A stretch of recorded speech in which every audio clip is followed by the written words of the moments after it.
दुनिया में मौजूद ऐसी जगह जो हकीकत न लगती हो या उनके पीछे कुछ ऐसे फिनोमेना हो जो समझ से बाहर हो, वैसे ही कुछ वंडर्स हमने आपसे लास्ट वीडियो में शेयर किए थे, जिसका लिंक डिस्क्रिप्शन में मौजूद है। आइए बाकी की सैर मुकम्मल करते हैं और आपको कुछ मजीद हैरत में मुब्तला करते हैं। 8वें नंबर पर बात करते हैं under water falls. Under water falls की ये फिनोमेना भी कुदरत के फिनोमेना से अपोजिट है, क्योंकि आम तौर पर वाटर फॉल्स पहाड़ों से गिरती नजर आती है, जबकि यहाँ पानी के अंदर ही वाटरफॉल है। आइलैंड ऑफ मॉरिशस के हसीन नज़ारों का मालिक है। इसके खूबसूरत बीचेस और 7 कलर सैंड खास करके फेमस हैं। मगर एक और मुनफरिद चीज़ जो सियाहों को अपनी तरफ खींचती है वो है अंडर वाटर फॉल्स। हैरत अंगेज तौर पर वहाँ पानी ऐसे बह रहा है जैसे माउंटेन से आबशार बहती है। मगर आपको ये जानकर हैरानी होगी कि इतने अरसे से एक वंडर समझे जाने वाला ये अंडर वाटर फॉल एक ऑप्टिकल इल्यूजन है। चाहे इसे आंख से देखा जाए, किसी कैमरा से या सैटेलाइट इमेज से, ये बिल्कुल असली वाटरफॉल की तरह ही लगता है। मगर स्टडी करने पर पता चला कि इर्द गिर्द के प्लेटों की वजह से रेत की मूवमेंट इस तरह हो गई है कि जैसे वो किसी डायरेक्शन में बह रही है और एक वाटरफॉल की अपीयरेंस दे रही है।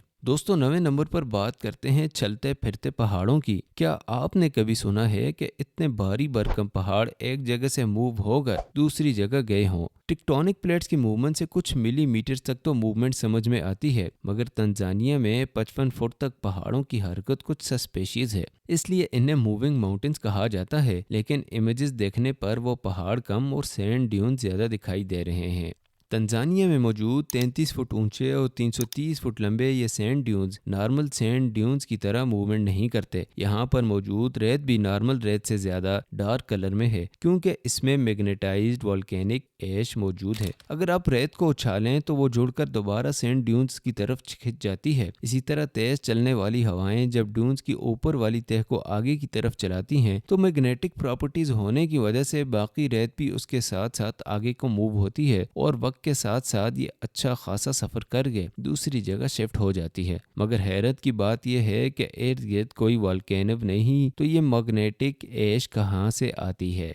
अगर इन सैंड ड्यून्स की मूवमेंट के देखें तो यह जहाँ से शुरू हुई वहाँ वोल्केनो के आसार नजर आते हैं, जो कि 2.5 मिलियन ईयर्स पहले वहाँ मौजूद था। इस मुनफरिद फिनोमेना की वजह से इसे वर्ल्ड हेरिटेज साइट करार दिया गया और ये तंजानिया में वाहिद हेरिटेज साइट है। दोस्तों, 10वें नंबर पर इंफॉर्मेशन है एक आइस आइलैंड की। आमतौर पर तो हमने नॉर्मल रेत और जंगलात से ढके ही आइलैंड देखे हैं, मगर आइस आइलैंड कभी नहीं देखा। 2021 में रिसर्च टीम ने अंटार्कटिका में 500 फुट थिक आइस शेल्फ में एक गहरा क्रैक देखा, लेकिन इस क्रैक के नतीजे में बर्फ के छोटे टुकड़े होकर गिरने के बजाय 499 स्क्वायर माइल्स का एक बहुत बड़ा टुकड़ा अलग हुआ, जिसका साइज लॉस एंजलिस से भी बड़ा था। साइंटिस्ट ने इस आइसलैंड को 74A का नाम दिया गया। फिलहाल तो ये अपनी जगह से थोड़ा ही मूव हुआ है, मगर फ्यूचर में इसकी मूवमेंट काफ़ी नुकसान कर सकती है। 11वें नंबर पर बात करते हैं बोट्स ग्रेवयार्ड की। इंसानों के कब्रिस्तान से तो आप वाकिफ हैं, मगर किश्तियों के ग्रेवयार्ड के बारे में शायद आप पहली बार सुने। नादरन अज़रबैजान में मोयनक नामी एक डेजर्ट है जो रेत से ढका हुआ है,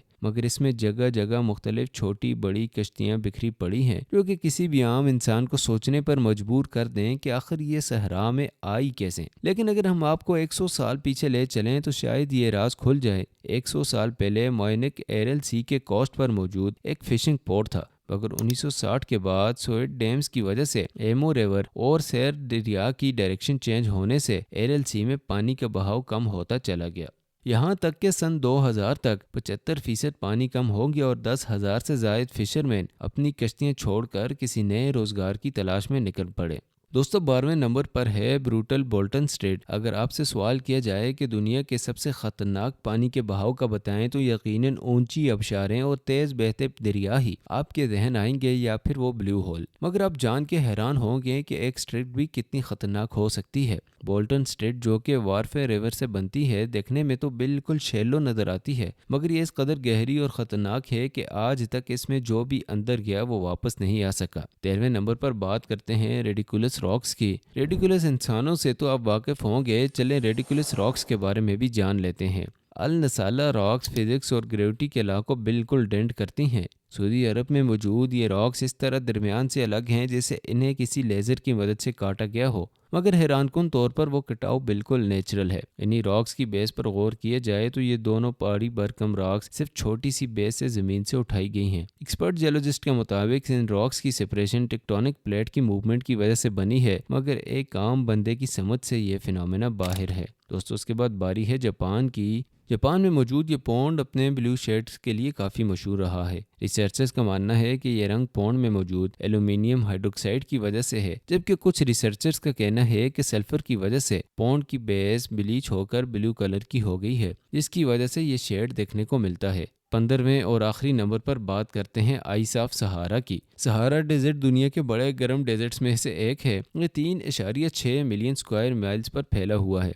मेरिटानिया अफ्रीका में सहारा डेजर्ट के सैंड ड्यून्स ने एक अजीब स्ट्रक्चर बना रखा है जो दूर से देखने को कोई बड़ी आंख दिखाई देती है।